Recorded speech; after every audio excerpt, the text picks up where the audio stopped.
X plus 1 divided x সমান যদি 2 হয়, আমরা যদি এখানে একটু খেয়াল করি, এক্স প্লাস 1 ভাগ এক্স সমান যদি 2 হয়, তাহলে আমরা যে কোনো ধরনের মান কিন্তু নির্ণয় করতে পারবো খুব সহজেই। ধরুন আমরা যদি খেয়াল করি এক্স প্লাস 1 ভাগ এক্স সমান 2, তাহলে আমরা যদি এভাবে অ্যান্সারগুলো লিখি, যেমন এক্স স্কোয়ার প্লাস 1 ভাগ এক্স স্কোয়ার সমান হচ্ছে 2, এক্স কিউব প্লাস 1 ভাগ এক্স কিউব সমান 2, x to the power 4 plus minus 1 ভাগ এক্স টু দি পাওয়ার সমান 0, x to the power 5 plus 1 ভাগ এক্স টু দি পাওয়ার 5 সমান 2, এবং x to the power 8 minus 1 ভাগ এক্স টু দি পাওয়ার 8 সমান হচ্ছে 0। তো আমাদের কিন্তু অবাক হওয়ার মতো কিছুই নাই, কারণ আমরা একটা ফর্মুলা জানি যে এক্স প্লাস 1 ভাগ এক্স সমান যদি 2 হয়, সেক্ষেত্রে কিন্তু আমাদের এক্স এর মানটা হচ্ছে 1 হবে। কি হবে? 1 হবে।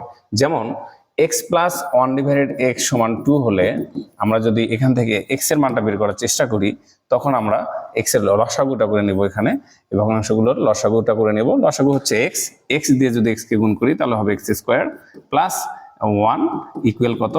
2। আবার আমরা যদি এখান থেকে আর গুণ করে দিই তাহলে এক্স স্কোয়ার প্লাস 1, এটার সাথে যদি আর গুণ করি 2 দিয়ে এক্স, তাহলে হবে আমাদের 2x। এরপর যেটা করতে হবে, যেমন এক্স স্কোয়ার এই 2xটা যদি এই পাশে নিয়ে আসি, তাহলে আমরা 2x মাইনাস 2x দিতে হবে, প্লাস 1 সমান হচ্ছে 0।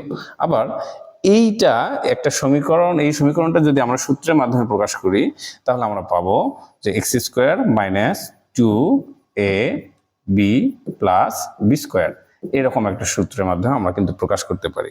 এরপর যেটা করতে হবে, আমরা এই সূত্রটা পেলাম হচ্ছে এক্স মাইনাস 1 মানে a মাইনাস বি হোল স্কোয়ারের সূত্র সমান হচ্ছে 0। তাহলে এক্স মাইনাস 1 সমানও 0, অতএব এক্স সমান হচ্ছে 1।